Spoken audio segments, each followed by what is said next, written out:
move it, move it. I like to move it, move it. I like to move it. And we should be live, by the way. Hello, everybody. How are you all? Can you hear us? Because, new setup for Mikey. Yep, new setup. I'll be a bit echoey for a bit. I'm still, I've just moved into my converted garage, which is awesome, but it's still a little bit echoey, so I apologise for that. But otherwise, yes, hopefully Yann can be heard this week, because I trolled him massively last week. Trolled. We are already live. They missed our fun little musical number. Oh, that's fortunate, because that could probably They'd land get us. demonetized. Yep. Yeah, we're not allowed to use other people's music. Hello, we are funded. Yes, fantastic. It's somewhat exciting. It's now real. It's now tangible. The core course is all going ahead. Tonight we want to go through a couple of the stretch goals to get you all excited about those.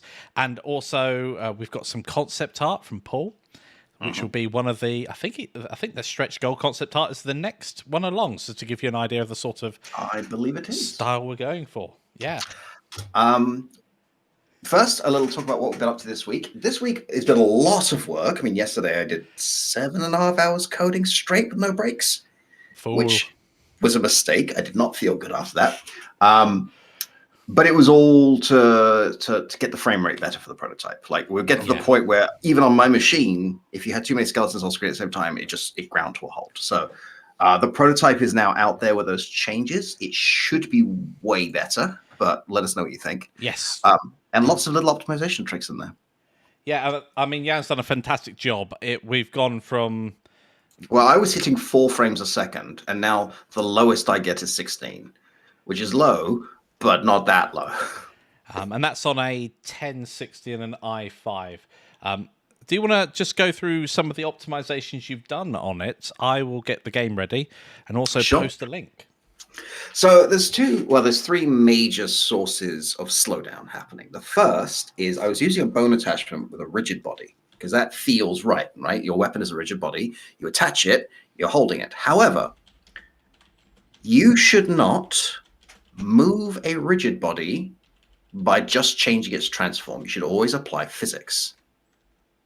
So every time you do that, the calculation slows down. So the more you're doing it, the worse it gets. So I remade all of the weapons. They are now meshes that have an area. But when you drop them, you drop a rigid body. So now weapons have a rigid body and a mesh body as a resource. So when you pick up the resource, it'll spawn the one you need depending on what you want. That massively helped.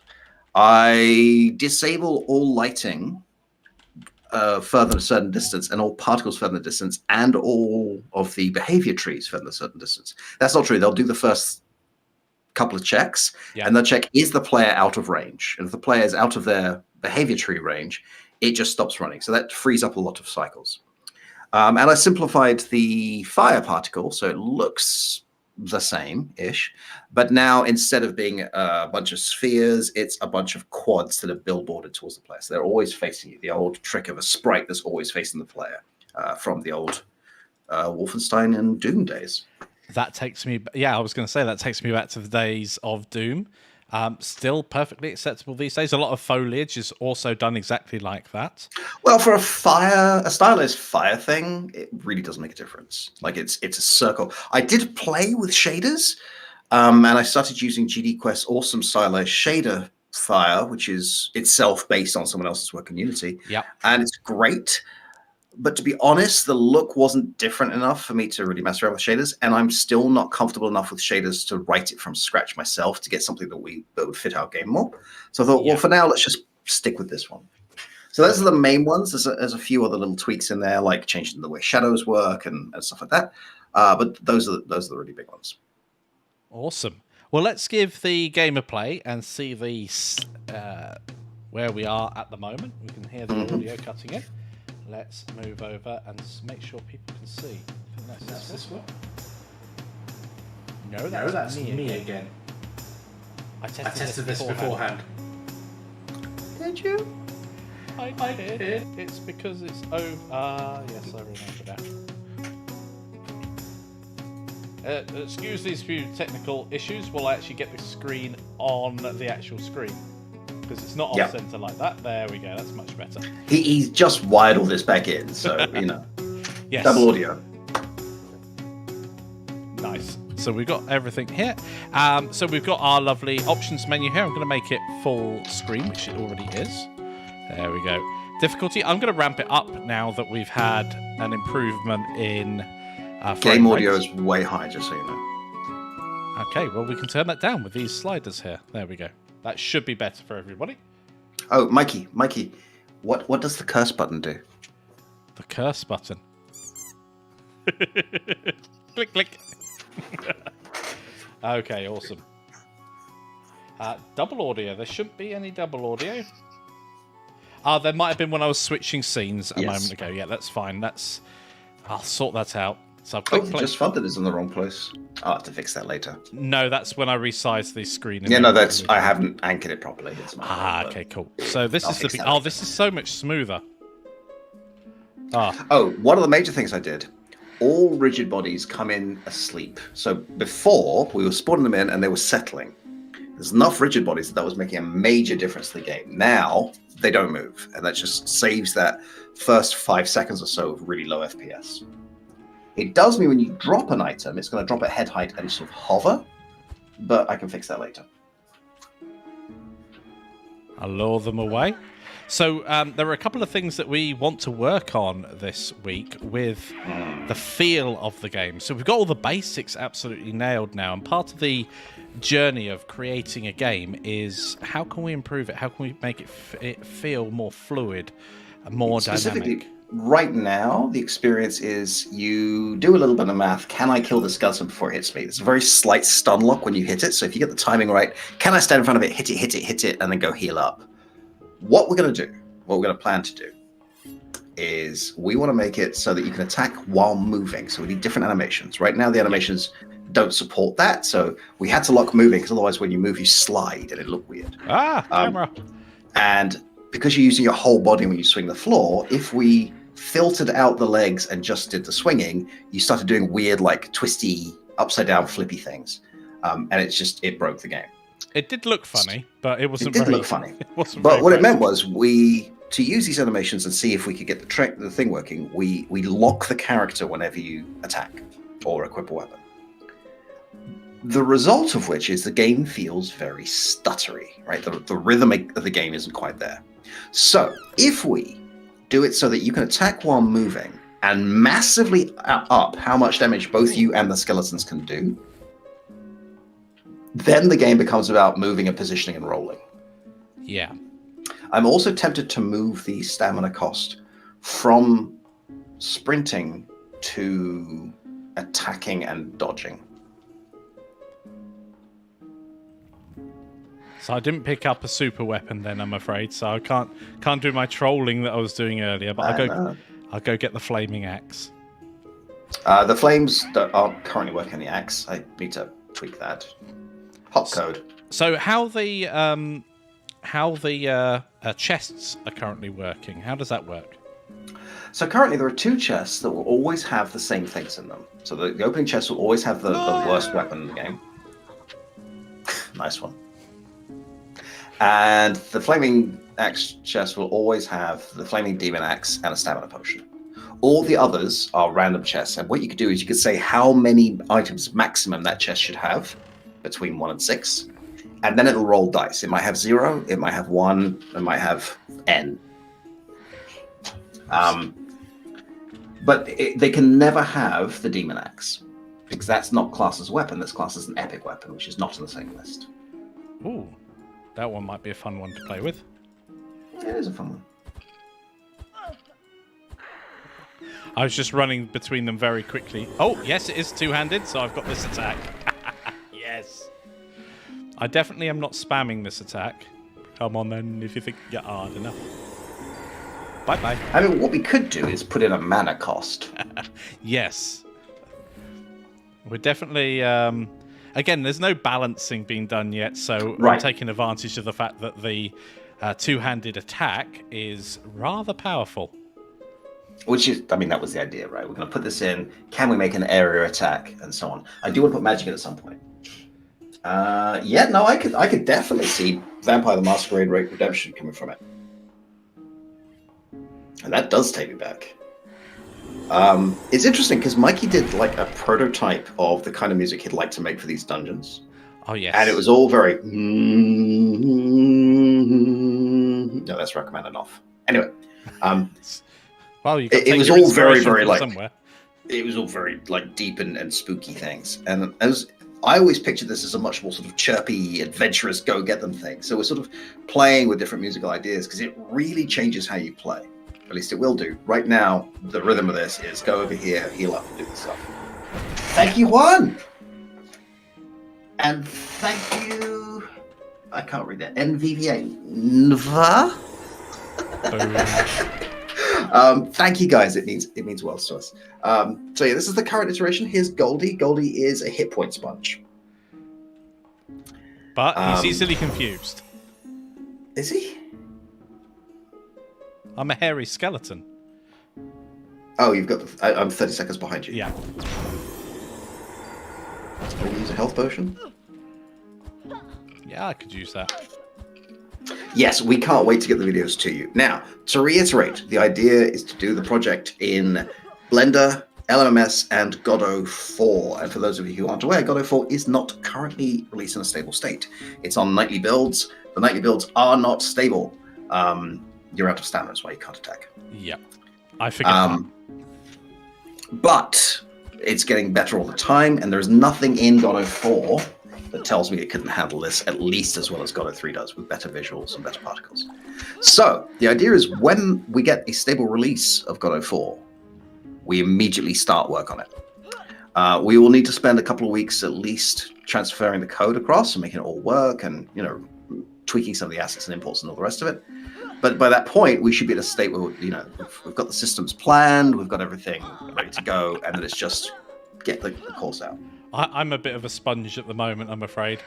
So one of the things that we were talking about just before the stream was changing how dodging is going to be able to be done at any time. So at the moment, is it fair to say animation locked, so that if you're doing one thing, you can't just break out and do something else? With a dodge, you can change direction now.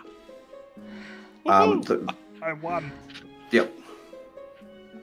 But yes, there's animation locking going on. So if you attack, you are locked in attack. You cannot attack and move. You cannot stop attacking. You cannot dodge. That's the bit we want to change. We want to make the rhythm again feel much less I stand here and roll the dice, and much more I bounce off the walls. Yeah, that was one of my kind of objections with playing role-playing games in the past. It's always been a bugbear of mine. You've got an elite sniper, and they've got like a 99 rating when it comes to sniping, and they miss 2 shots in a row. And that's perfectly possible on dice roll, and that's... But it doesn't feel fair that you've got the best sniper in the game, and they miss an easy shot. Well, we need to figure out how we're going to do magic. Like, we're talking about some sort of magic ranged attack right now. No. You don't tell people how you do the magic. That's all secret. You're a terrible human being. Yep, there goes my thread. It's lost. I don't have it. Magic. We've got a ton of things to think about with magic, because if you're doing Hadouken across the map, you're throwing a point light source and also a particle effect across the screen. How are we going to manage that? How are we going to make sure? Does it track the target? That's one option for it. Or can the target just go, nope? Well, currently, skeletons will path towards you. So if you could just throw things at them, they'll walk into them. Well, they are skeletons, so... Right, so how much do we want to do there? What's the cost of doing this? Is it better than a melee weapon? Like, how many times? So it might be we put in a new resource. It might be that if you can do magic, you can't do anything else. Yeah, that would be an interesting gameplay decision, whether or not... Oh, well, you know, you can hold a sword, but you'll be useless with it, sort of thing. You look the part. Yep.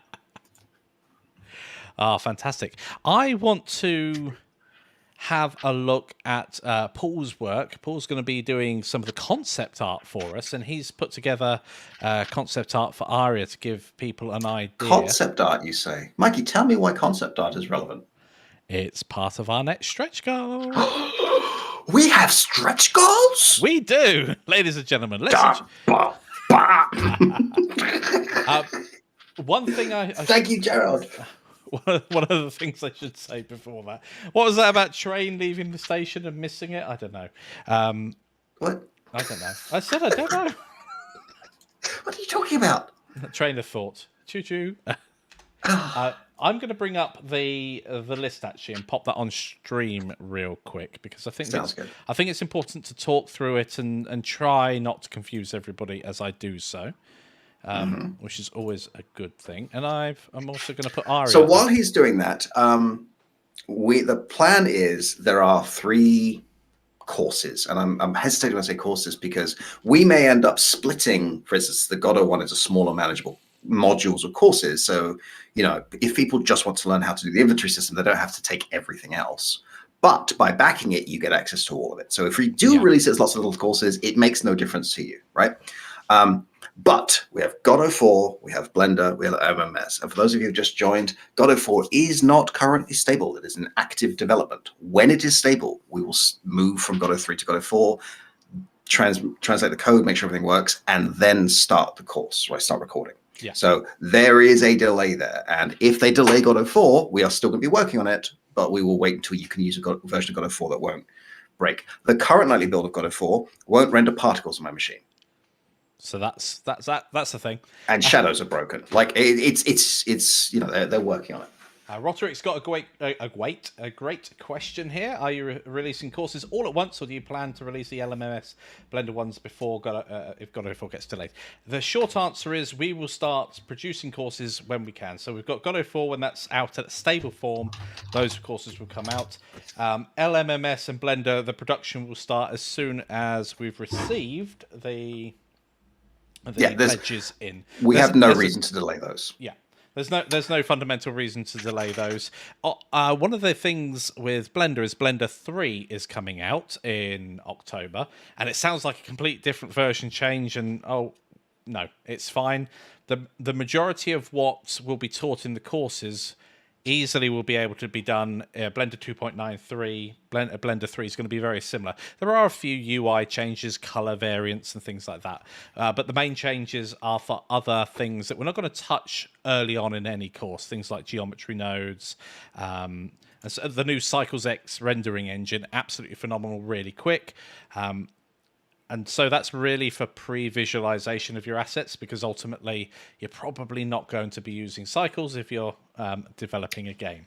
Can tell I'm out of my depth because Cycles X rendering engine just sounds like a Pokemon. Isyamuddin Hussain has a good question. For Kickstarter backers, tutorials available on your website only, or Udemy, or both? Probably our website. Yes. We're not 100% committed on that. We may put it on Udemy as well. Udemy has been very good for our business, and we don't want to badmouth them in any way, but there are good reasons why we want to move away from that platform. One of them is the problem with putting your content on someone else's site is if they change the terms, you can lose it, right? Not lose the rights to your thing. They can't do that, but like we don't have as much control over how long we can work on a course and all the rest of it. The other thing is, we don't really want to compete against ourselves. So when Udemy runs a sale, we lose. There's a whole lot going on there. Yeah, the whole Udemy question is always an up and down one because there's pluses and benefits, but for both us as instructors and you as students. And I fully appreciate, it's the Steam syndrome. If you've got a load of courses in one place, then you want to try and keep them all in one place. Steam is in the game platform Steam. Mm-hmm. But yes, we'll look at that as it comes. One of the things we have to be aware of is, as Yann said, sales can be a bit funny. And in general, an instructor, not just us, but any instructors on Udemy, if they've got their courses elsewhere, it is often better to support them on those other platforms because there's not a load of cut going to affiliates and going to Udemy themselves, etc. So that's one thing to just be aware of if you're supporting any creators out there. I have received word, by the way, that we're both looking very frazzled and distracted, but charming. So thank you. Why, thank you. Mikey, you were going to talk about concept art.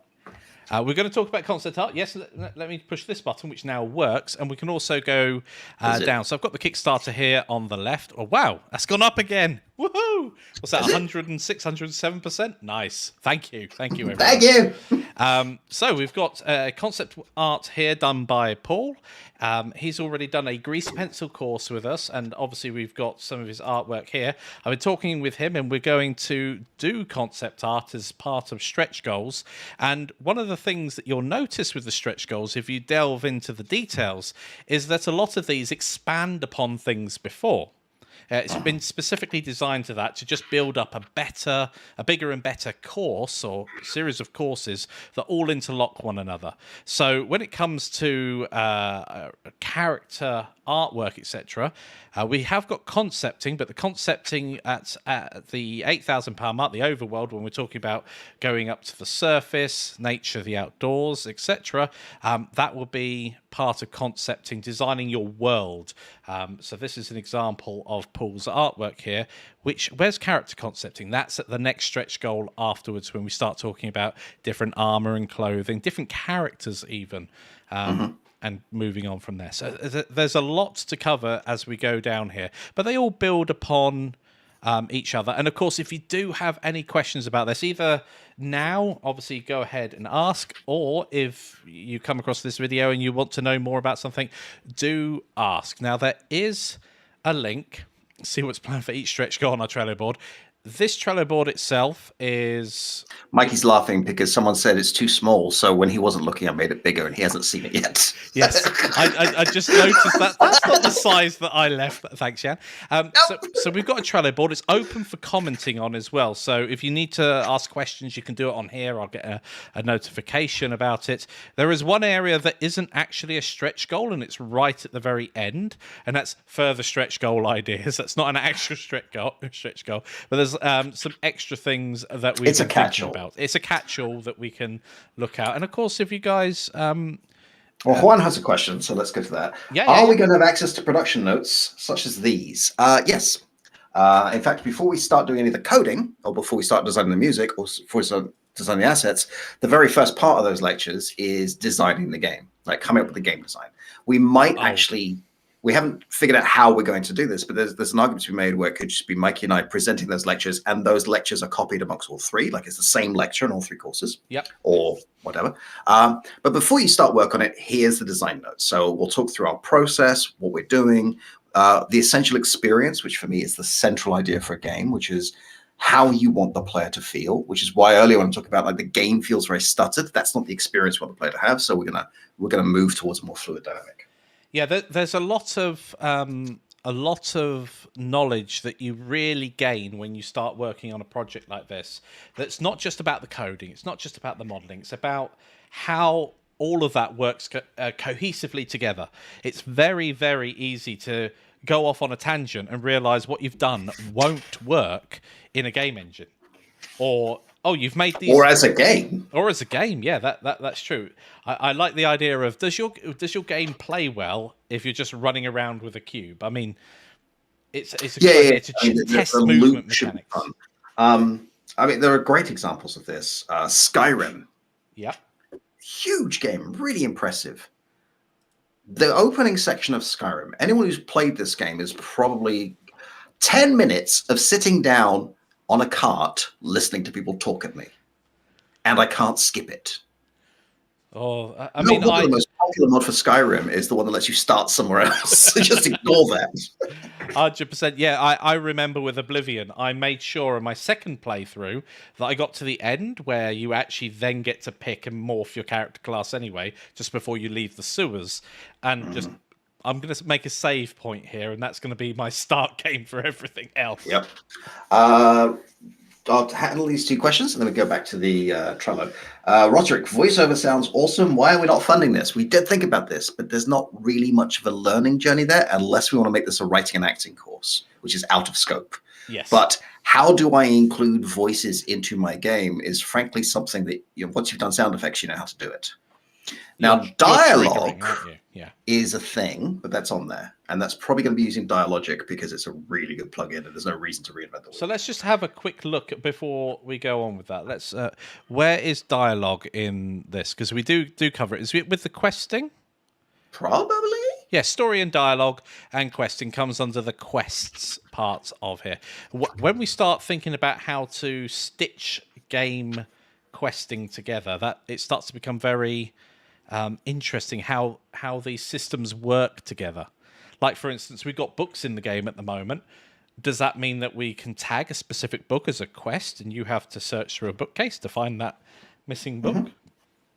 Is that fun? I mean, I do want to do something with those books because I spent all that time writing those little like tooltips. Yeah, right. And well, they're quite funny. One of the things as a game, designing a game, I would not like something like the.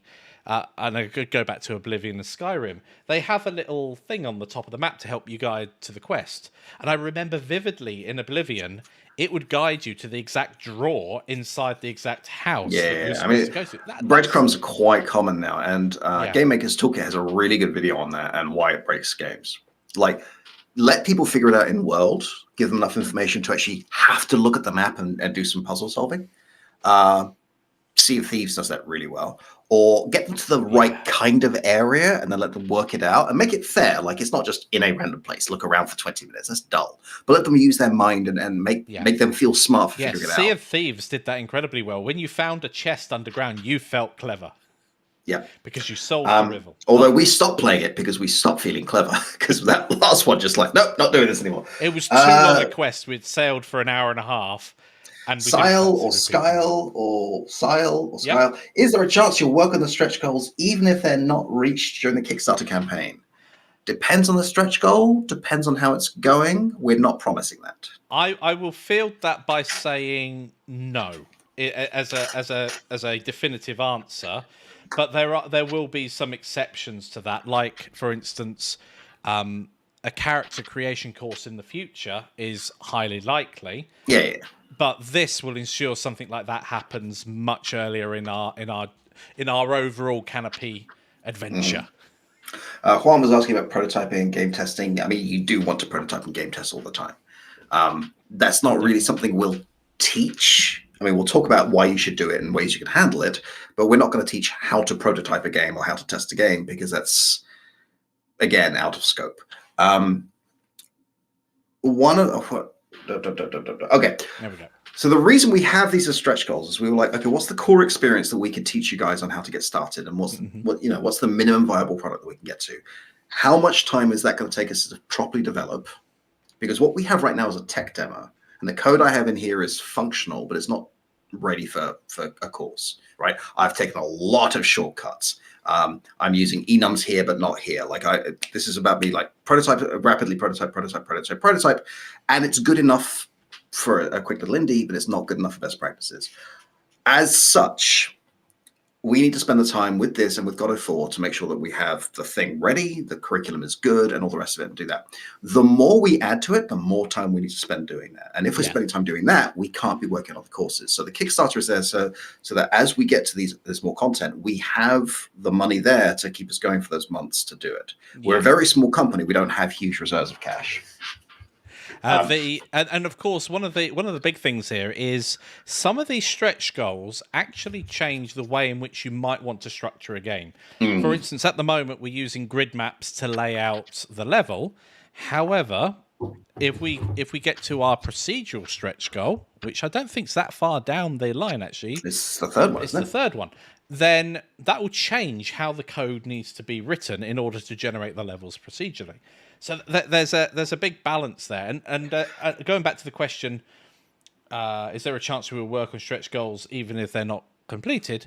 Yes, some of these things, sure, we'll cover at some point in the future. That's almost a certain. But again, if we get to that stretch goal now, it guarantees it's going to be done in our next cycle of courses, which is perfect. Yeah, I mean, look, we would love to just do the full gamut. We would. Yeah. But realistically, for a team our size, if we did like all of it, that's a year, maybe a year and a half of like recording and editing and prototyping and recording and editing and prototyping. Like, you don't. Yeah. We don't have the savings to do that. But realistically, as a company, we would have to stop for a bit, do something else, and come back to it. That's going to massively extend the project. Yeah. So that's why we need to do it this way. We do want to return to these ideas later. So if we don't get to them for this Kickstarter, it's not like we're never going to touch roguelikes. Like they're a really fascinating game. Oh, 100%. Yeah. The overall goal here is to make sure that things are built upon what's gone before, so that you're always getting more of not the same content, but supporting content as you go. For instance, the asset packs, which are an add-on, we decided to make them an add-on because not everybody wants asset packs. So if you want to add an asset pack to your course, you actually only pay that £10 or whatever it happens to be in your currency. But you get every asset pack of every stretch goal that we hit. So it's more of a multiplier. Because you backed us, we want to say thank you for doing that. And we don't want to be in a position where, okay, we want to do another thing. How do we add that? And it almost feels, anyway, to us, it feels like we might be nickel and diming to get the next little thing, and we don't want that. Yeah, we wanted to make this as generous and as fair as possible, right? And those two things were an important balance. And it's important to note that if you don't get the asset pack, you get assets, right? You'll get the core assets we're going to be using. The asset pack is to go further. So you'll get the dungeon pack if you get the core thing, right? Or the core dungeon assets. So some props, some doors, some walls. But we're extending that. And either if you've already bought the dungeon pack, because we have actually released that as a pack, or if you get the add-on, you'll get the full experience. So you'll get more walls, more doors, more props, more chairs, more benches, whatever it might be, right? Exactly. I would almost see it like as part of any course that's being developed, you would get the asset pack, and you can also buy later on or support us now and get them all for get the asset pack plus, which includes all the extras. I will point out we had this moment 10 minutes before we went live with the Kickstarter a week ago, where we're going through, is like, does this all make sense? And all the rest of it. And Mikey's like, yeah, I'm just running the numbers. I think the asset pack's a bit generous. It's like, yeah, it is. All right, cool. Because each stretch goal, that £10 gets you more and more and more stuff. Like if we get to if we get further down the line, I've got a lot. Let's say we managed to get to 12,000 procedural generation, which currently Kickstarter tells us is within the projection, right? So as of today, that's within the projection. You'll get. Exciting. Let's just take a look at the assets. Dungeon, medieval weapons, UI elements, rigged and animated character, game soundtrack 1, nature and outdoors, particles, game soundtrack 2, armor and clothing, lovely loot. Really? Yeah, I named it lovely loot. You weren't watching. I had my game soundtrack 3. That's a lot of content, right? So we want to make this as good as possible. And all of this stuff is designed to be just drop into Godot. It just works. The origins are in the right place. The collisions work. Everything should just work. I was talking about that earlier today on a podcast I was on. We were talking about, why do things like asset packs, and our experience is that general asset packs, even though they're absolutely brilliant, the likes of Kenny and Quaternius, they make absolutely wonderful asset packs. But a lot of the time, if you're working in Godot with them, you have to get them into Blender and do something with them in order for them to work effectively. So we wanted a series of assets out there that can be used as drag and drops there. Is it fair to say they're TSCNs? You can drag. Yeah, they're all TSCNs. We also give you the raw mesh files and all the rest of it, so you can do what you want with them. But we give them to you, and we actually, with the dungeon asset pack, we give you the grid map. It's all set up. Go. It is worth noting that Kenny has been playing with Godot and has been having a good experience. So maybe the assets will now start working with out the box from Kenny as well, which would be wonderful. Godot is developing a very big following. Like it's doing very well. And that's one of the big things that we hope to inspire from this. Having resources to be able to learn Godot, or Godot 4 in this case, even better, is something that will help the overall Godot community grow. That is so important, to have some resources available so you're not stuck, essentially. And we really hope that this will bring more people to the Godot game engine at the same time. Well, Azrael, you'll also get the other asset packs extended. So, if you backed and you already have the dungeon pack, you'll get extra things. Thank you, Pakosh. That's very kind of you. And Kenny just released a new asset pack for Godot. Perfect. That was timely. Yes. I want to quickly look it up. Me too. Kenny with 2 Y's, isn't it? Kenny ML. Yeah. Has he? Let's take a look. What's it called? What's it called? Pixel line platformer. That doesn't sound right. I don't know. I saw he did a project in Godot, a random terrain generator using hex tiles. It was very cool. Yeah. Hexes are really fun to work with, but also a little bit frustrating. Because That's why it's a really cool little 3D project. yeah. Twitter Kenny. It's nice. Yeah, I know he was playing with a car demo last time I saw, which looked pretty awesome. Mm-hmm. Look at us. La la la. Oh, there we go. Kenny Jam. Oh, yeah, he's really enjoying. Okay. I'm going to stop reading Twitter live on air because it's not that kind of stream. It's worse than unboxing, isn't it?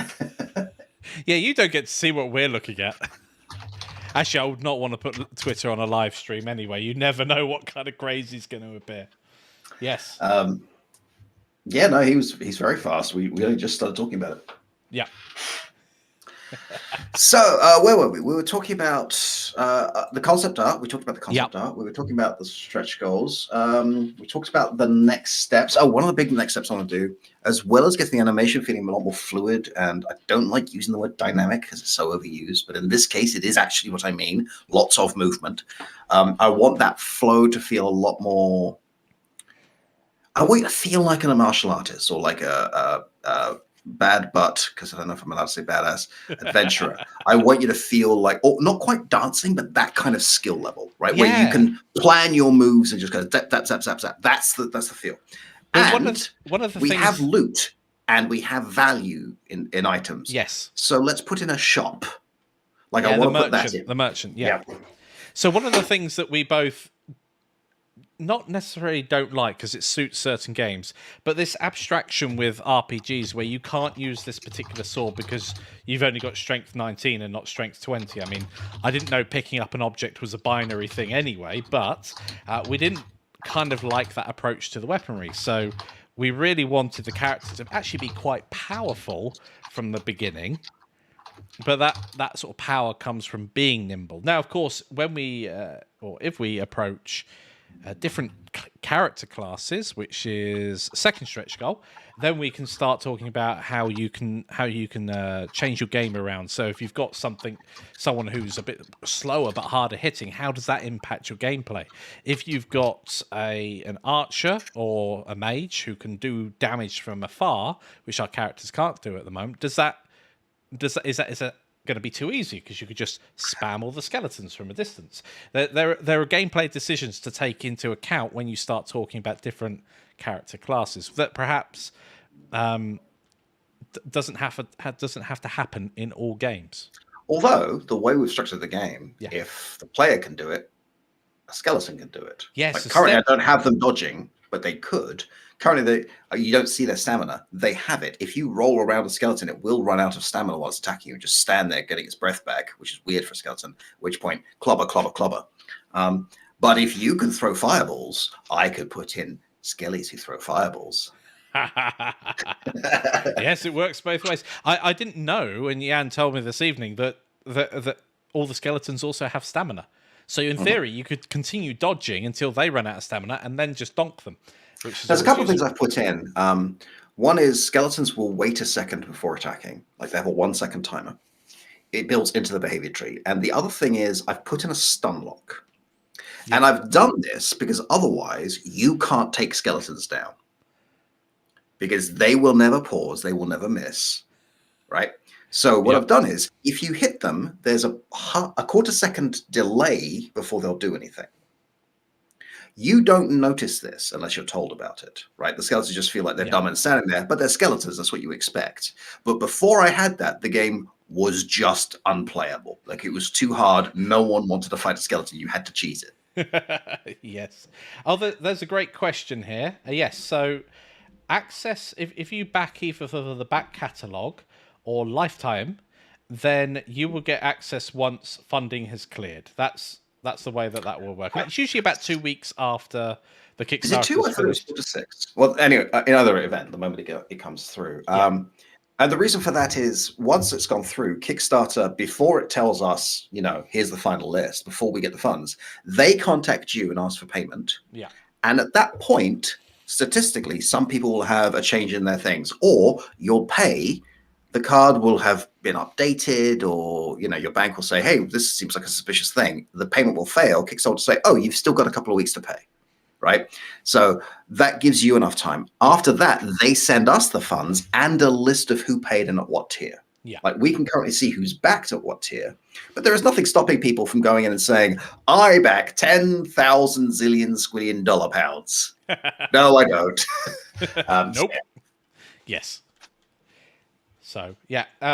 So you'll get access to all of the back catalogue, etc., as soon as the money's cleared, essentially. And then, obviously, if you back at lifetime membership, there are a few extra bonuses for that. You get a private area on the Discord server, which is always useful if you want to chat about stuff. We often also give early access and behind-the-scenes stuff to lifetime backers, as well as just a part of a thank you for supporting us really earlier on in the development of our courses. And a question that we get asked whenever we release like a smaller thing, and this happened when we did the first asset pack, the dungeon kit. If I'm a lifetime backer, do I have to get this? No. If you're a lifetime backer, you get everything Canopy Games has made, everything Canopy Games will make. So until such a time as the company falls apart, like in 200 years, when it's become a multinational education company, charity, at that point, right, when we get eaten by Google, which is what they'll be called in 200 years. Yes. Then you get access to everything we make as a company, right? Yeah. Not everything we make as individuals. You can't have my dinner, but everything we make as a company. This burrito is mine.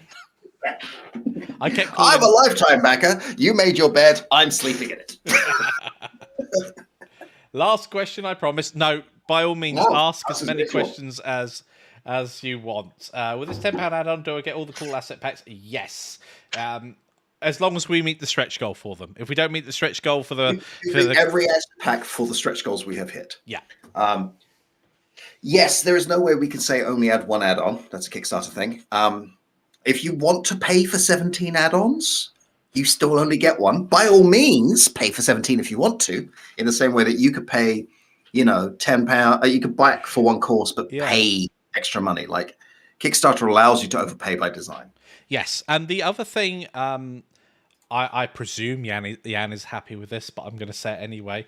I'm quite happy, and Yann is as well, that if you want to buy 2 courses for you and a friend, or you and your son, daughter, whatever, then that's absolutely fine. That's something you can do. You can have 2 of the one course if you want to just focus on Blender, or just want to focus on music, or just want to focus on...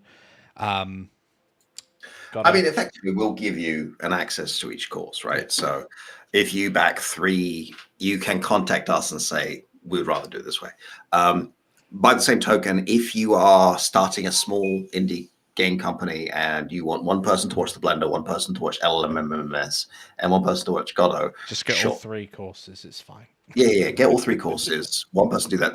Like, we're not going to say, oh, you're actually 3 individuals. You can't watch our video. Like, you paid for it. It's your course. Yeah.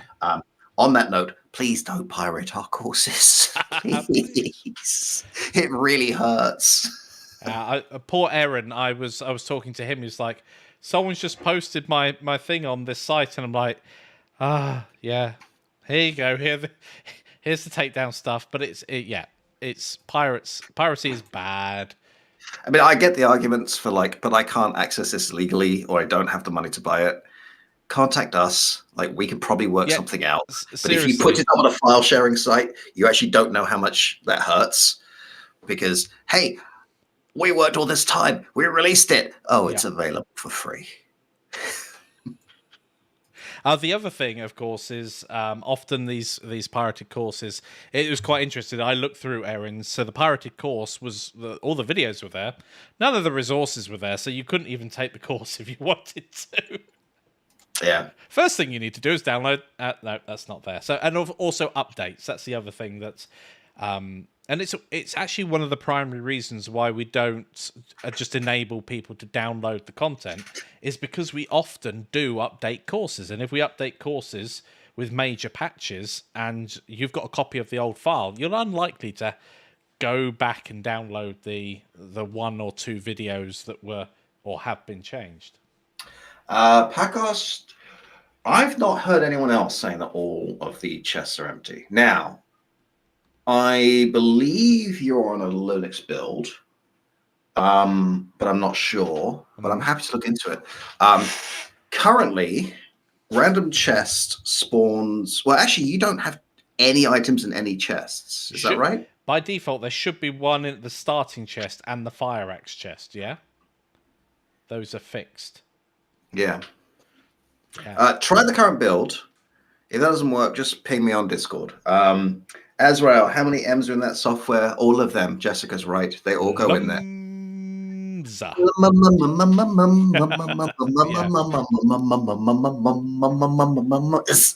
He has all the M's. It's not giving it back.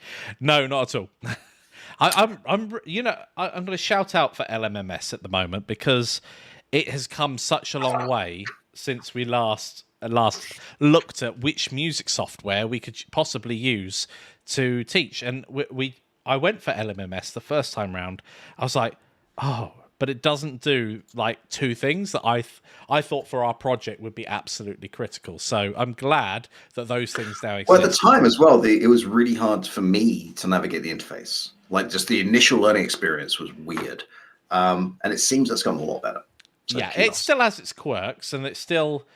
I don't know whether you call it an anti-pattern, but it still does things slightly differently. Where you'd expect a behavior, and some behaviors are standard in certain software, and it does things slightly differently. But once you've got around those slight differences, it's not none of it as bad as right-click select was in Blender. I mean, having to reprogram after 5 years of using Blender to go from the right mouse button to the left, crazy times. Pacos, try the current build just in case that's fixed it. If not, I'll talk with you on Discord over the next couple of days. We'll see what's going on there because that's very interesting. Yes. I don't have a Linux machine at the moment that I can try it on. I might have to change that. Here comes Pop OS. I still need to upgrade the memory in my laptop. I have the memory for it. We won't talk about how that happened. I think we should.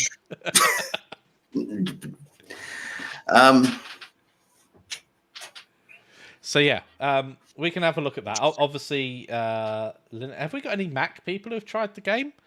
I mean, I know you don't game on a Mac, but that would be really. Goddo can't do 3D. And Goddo can't do 3D, so welcome to this 3D action RPG. And no one will ever want a games console. Don't go to the arcades. Yeah, it was funny. So I can't remember the YouTuber's name. I do apologize. Who did the stream with our game the other day? Jake Combo. Yep. So Jake was streaming the game, and he Jade. Sorry, not Jake. Jade the Kobold. I was just typing, but Goddo can't do 3D, and they immediately came in with. Yep. I was like, nice. From 2015. That'll be interesting. Does that have a graphics card in it? Because I had a MacBook Pro from 2015, but it had the 750M in it. Got to pop up that the file was damaged. Okay, so only Intel HD, there might be though. Something weird going on with the Linux export. All right, I'll have a play with that. I haven't tested it on a Linux box, but that's interesting. Because every other thing I've ever exported to Linux has just worked out of the box, so... Yeah. I think with integrated graphics, you may have a slideshow on your hand. Yeah. Especially integrated graphics from 2015. I mean, that'd be like the HD 4000, 5000, something like that. Fancy pants. I'm a nerd. What can I say? That was on a Mac. Yeah. Interesting, but because... everything else I've ever exported on Goddo has just worked out of the box for Mac and Linux. I could have been something wrong with the export. I can try the game on my MacBook, but in the not my MacBook, the Mac Mini.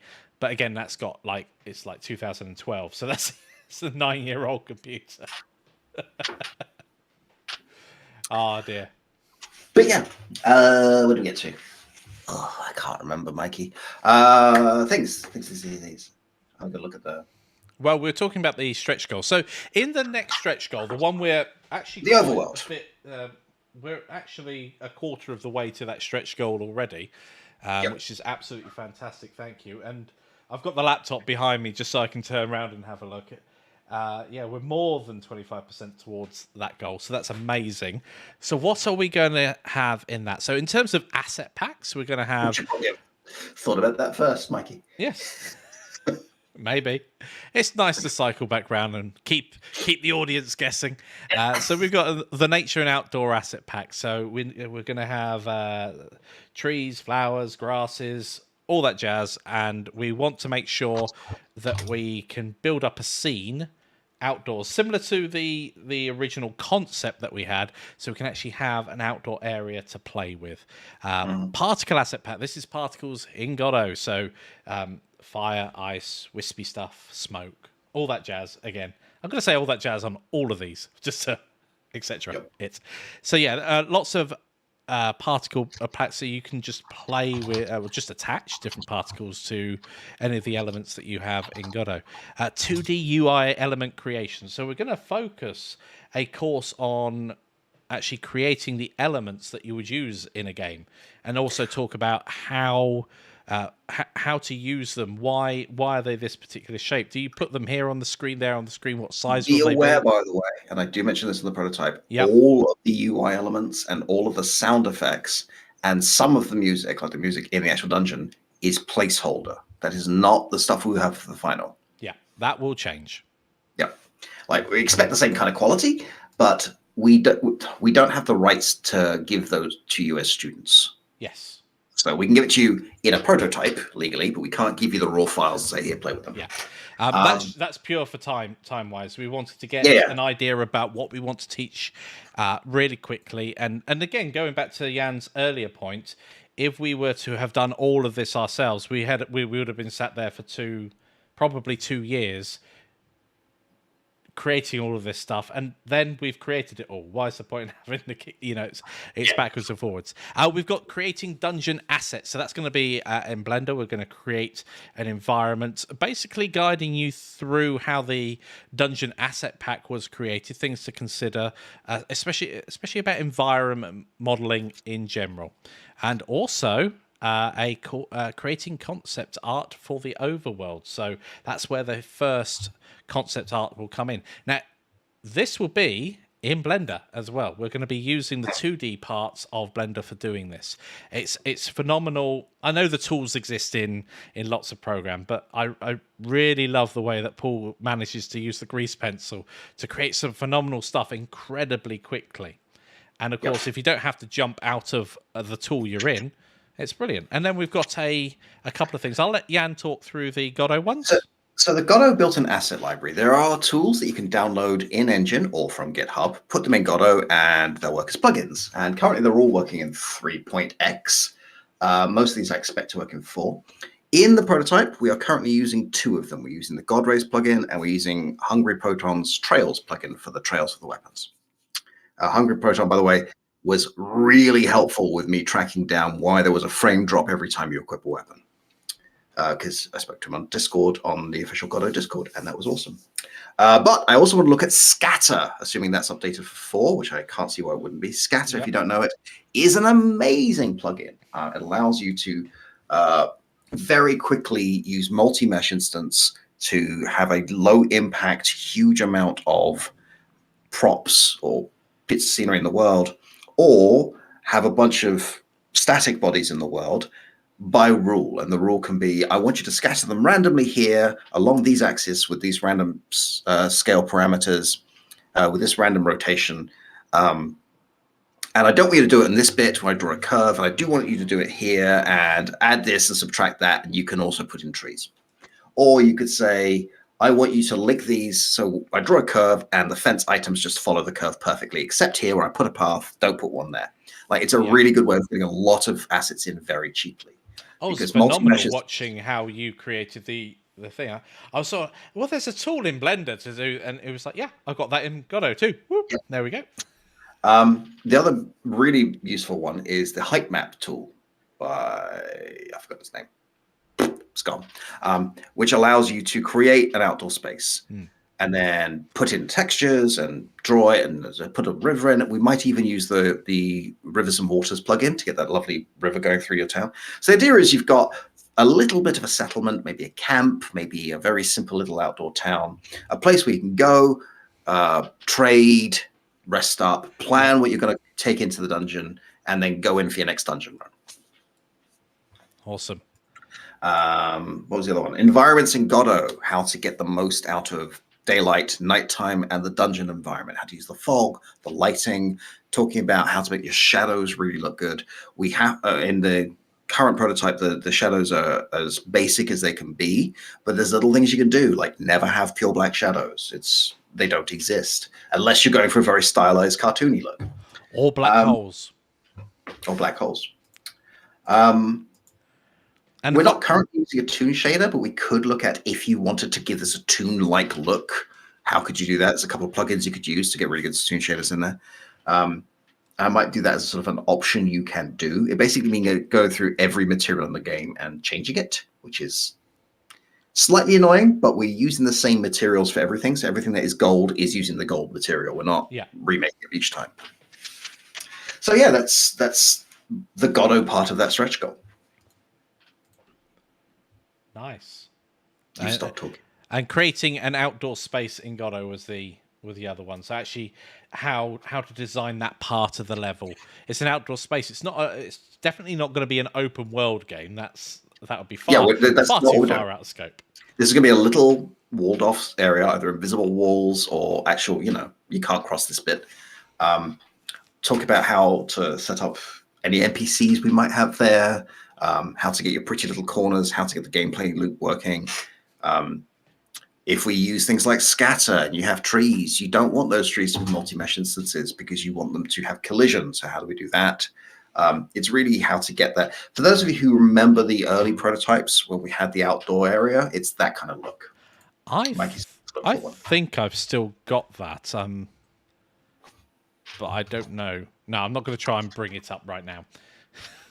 Right. I mean, it's on this channel. You can absolutely go look at them. But yeah, black holes exactly like the ceiling. Yes. I mean, the lack of ceiling is deliberate. That was done as a very stylistic choice. I wanted it when you zoom out to feel like one of those old dungeon crawler games, like you're playing Descent, the board game, not the video game. Or what's another good one? I guess Gloomhaven would be a good example. Well, it's not that old. It's pretty current. I mean, there's nothing stopping you, of course, from hanging chandeliers or other things from where the ceiling would be to give that room a bit more of a three-dimensional feel to it as well. So we'll be talking about all of those extra props and things you could have in a dungeon. Bear in mind, currently, if you give this a ceiling, give it a ceiling with no collision, because currently the camera has collision. It's using a spring arm. So if there's a ceiling there and you look up, you'll sort of bounce off the ceiling, which would be very annoying. It would.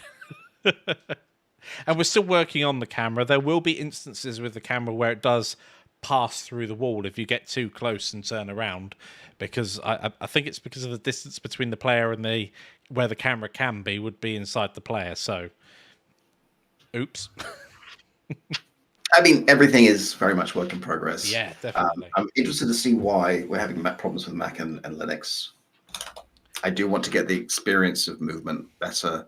We have some ideas for how to get optimization even better. Yes, and if anybody out there has tried the demo so far and it was slow before, I'd be really interested to see if it's improved for you in this new version, in version 3 essentially, or 0.03 or whatever it is, because it's much smoother on my machine and it's playable on Yann's, which is awesome. It is,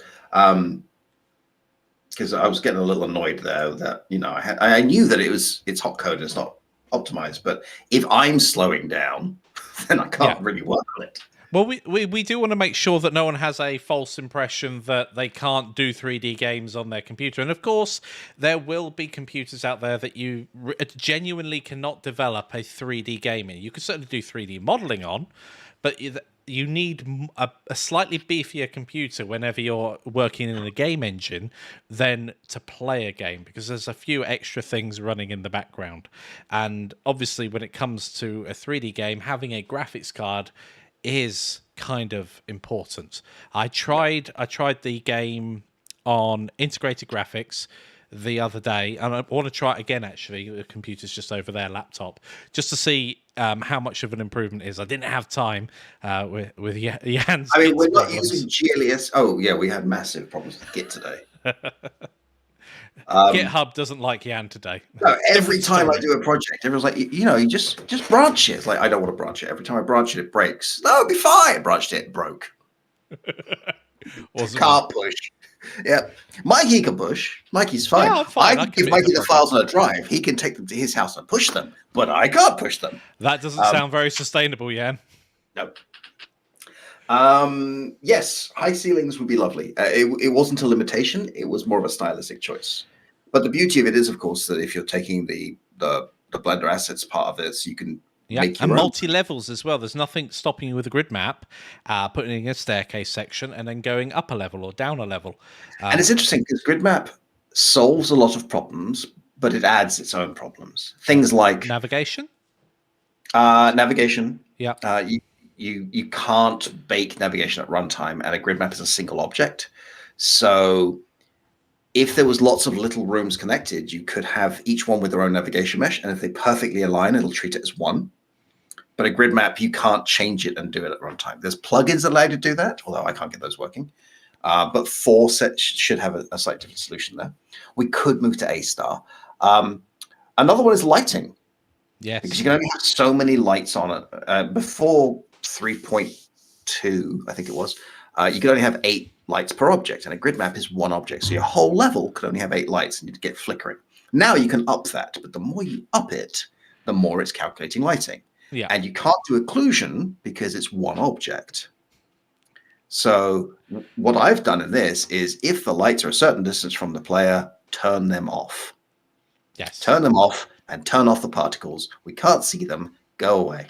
Yeah, a very simple approach to managing overhead of lights being on.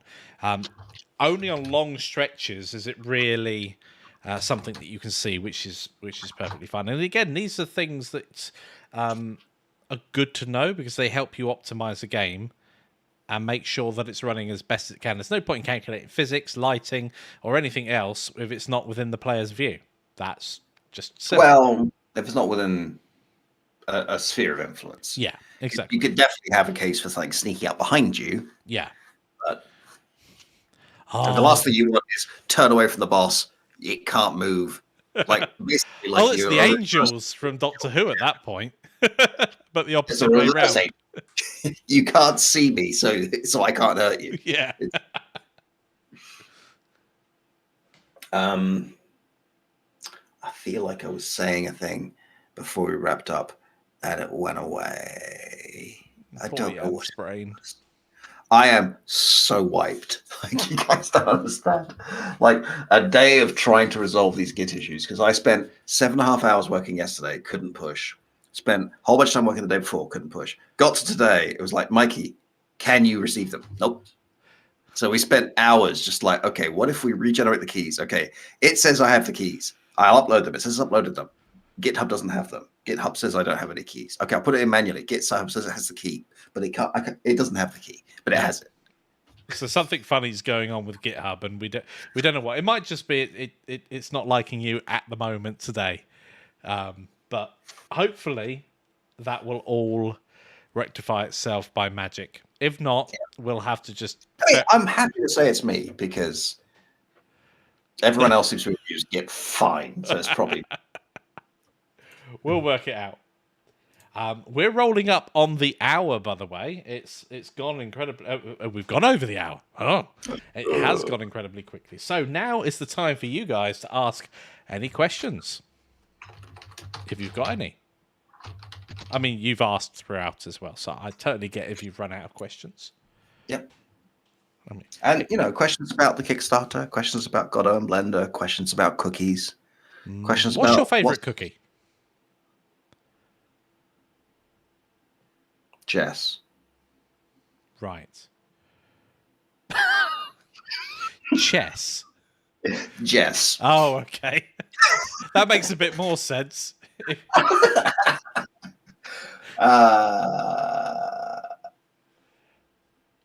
Yeah, I'm not. Get cracking. Chocolate chip cookies, good choice. Yep. It's interesting. In the UK, a cookie is very specifically a very large chocolate chip cookie. Everything else is a biscuit. But in the US, a biscuit is some sort of sad dumpling. Sad dumpling. I love it. Yeah, I do like my cookies soggy. They should be slightly chewy as well. Yes. Oatmeal and raisin is absolutely phenomenal. I always go for that first, and then like a double or triple chocolate. I have tried out and got it for build. It's currently so sometimes it's great, sometimes it's not stable. The rendering on my machine doesn't work. The lighting doesn't work. The particles don't work. Areas and 0.3Ds block light on my machine, but they're aware of these things and they're fixing them, so I'm not too worried. A lot of things work really well, and we did have a little before the current version. When a few weeks back, we did a little like, what does it look like? We put Aria in daylight. We've got it looked lovely. Yeah. I've played with some of the code in God of 4, played with some of the nodes. It's looking amazing. Like Now, it's genuine. One of the things that we've been playing with recently is maybe a slight style change. So you may find that Aria looks a little bit different over the coming weeks. We just want to, we're still finding the style basically. So we may go a little bit more low poly than we've currently got. I mean, our characters are hovering around 14,000 polys at the moment. A little behind the scenes, I was actually very surprised and impressed when Mikey was like, okay, do you want a skeleton? It's like, yes, I want skeletons. It's like, great. How do you want to look? I said, just take the skull I made and use that. And Mikey went, maybe. And then went and modeled an actual skeleton. Like, I was not expecting anything that detailed. Well, the thought process behind modeling ribs and other bones in the body, I think I almost got every bone actually, was that I could break it all apart, and then Yann has a series of skelly assets, so you can have just a head and a spine, a chest cavity, that loads of options and loads of assets from just modeling one thing. I mean, I'm happy with just like a slightly blocky looking thing that's hints of skeleton. A good question from Nostradamus, which, by the way, a wonderful name. No, that's absolutely fine. Has, but we'll have to answer again. If I back with the asset add-on, will the assets added by future stretch goals be included, or will I have to choose a tier? If you back with the asset add-on, you will get every asset from every stretch goal we hit. So if we hit 3 stretch goals, that £10 buys you all of those. If you don't get the asset add-on, you get the simple assets that we'll be using. So you're not losing out that way. But if you back the asset add-on, you get the extra stuff. We don't want to capitalize on fear of missing out, but we want you guys to get cool stuff. And of course, the best thing you can do to make sure that we hit the further stretch goals is tell people about the project. Tell them about it. Point them our direction if they've got any concerns, any worries, if they're excited about it and have any questions. So that we're quite an open book. We're quite happy to have our company discussions. Philosophy is that we don't want to squeeze every cent out of you guys. We want fair pricing and it to feel generous. So yes, if we went on Udemy and you guys got everything through sales, you'd be paying less. But if we say this is like a fair amount of money that we think for this amount of work and this level of course, and we're not going to say also you should pay an extra $5 here, an extra 2 here, an extra 3 here. We could have added a whole bunch of extra add-ons. We could have hidden things behind little extra payments, all the rest of it. But instead, we'd rather say, here's the simple thing. Yeah. And if you want to support us more, spread the word so more people will back us. Like that to us feels like a better journey. Oh, much. And of course, the more people that back, the more stretch goals we hit, the more content everybody gets. I really like the idea of being inclusive rather than saying, well, you can't afford this little extra bit, therefore only go. No, we want to make sure that everybody who backs a various path or all 3 paths or buys the assets will get every asset that's included within this Kickstarter. Because it's worth remembering. No one goes into education for money. Like, I used to work in corporate finance. I had big apartment, New York. Was great. Now, But it's I so don't great, though, seeing what students are able to create. It's phenomenal. I mean, there's nothing like helping people discover their potential and then watching them just run with it. Like some of the students I've taught over the past 3 years have far exceeded anything I can make, and it feels wonderful. Yeah, just getting you guys going on the journey is what our main goal is all about. So yeah, if you get the add-on, every stretch goal we get, you just get more stuff for that money. You don't have to pay again. Yeah, which And that's true for the add-ons. phenomenal value. We think, we hope. That's the idea, right? Exactly, and that's primarily because you're backing early. You're backing on a project that's not done yet, and so we want to make sure you're getting lots from it. Yeah, I hope it's reached too. I mean, I'd like all of them to be, I mean, spread the word. So the interesting thing is, now that we've backed, like I'm expecting, like every few days, there's someone who has to adjust their pledge, or like, oh, actually, I can't afford it, something's changed. Like we get it. There's a pandemic that's still raging. Oh yeah, 100%. We get that. So we are aware that we may not end up quite where we are now, but we are on good track to get stretch goals. And the interesting thing about Kickstarter is once you've funded, the momentum picks up. Yes, so people there is are more confident in the project, aren't they? It's a certainty now, and now it is going to happen, which is phenomenal. It's just how much are we going to give you? We know of a bunch of people who are going to back. They're just waiting for payday to know that they can how much they can afford. 100%. Like this. So we are on track to get some stretch goals. We might not, like anything can happen, but we also might really surprise ourselves. Well, I was shocked today. So as I was saying earlier, I was on a podcast. I came off and went, I'll just see how the Kickstarter. Oh, funded. Well, I didn't actually get that far. I went, I've got like 12 Discord notifications. And there was like this whole conversation about being funded. I was like, I don't believe you. That's not, we're funded. Yeah. It was pretty amazing. So again, thank you so much, guys. Like support the faith in us and the belief in the project. We cannot wait to see what you guys can do with this project. Brilliant. And I'm really looking forward to seeing like different people's assets and then share them and make each other's games. That'd be amazing. Yeah, that'd be a great thing if you guys team up, a couple of coders, a couple of artists, and you can really crank out some phenomenal work in a very short time. And it doesn't have to be a dungeon crawl. Like you could set this in a supermarket or a space station or under the water or wherever you want to. Yeah, it becomes supermarket sweep and the that's shown. Actually, let's not go down the supermarket route because there's another thing that we're not supposed to talk about. So hints, mystery. Well, thank you everybody for joining us this evening. Before we go off on another tangent, remember, if you want to reach out at any point, we're here. But thank you for backing us so far. Ask questions. Be skeptical in your questions if you want. We're more than happy to talk about it. Thank you for your support. Thank you for your medieval dungeon. Medieval spaceship dungeon. Done. Is that just steampunk at that point? No, it's a space opera. That's what that is. Nice. Thank you for having us. We had a lovely time. Thank you for the jelly and the ice cream. Thank you to SSE Energy for giving me the most stressful morning I've had in a while. Thank you for GitHub for really pressuring Yann, making my morning. Like I was in a good mood, but like, what is going on? And this show's been brought to you by Blood, Sweat, and Tears. Thank you. Good night, and we'll see you next time. Bye.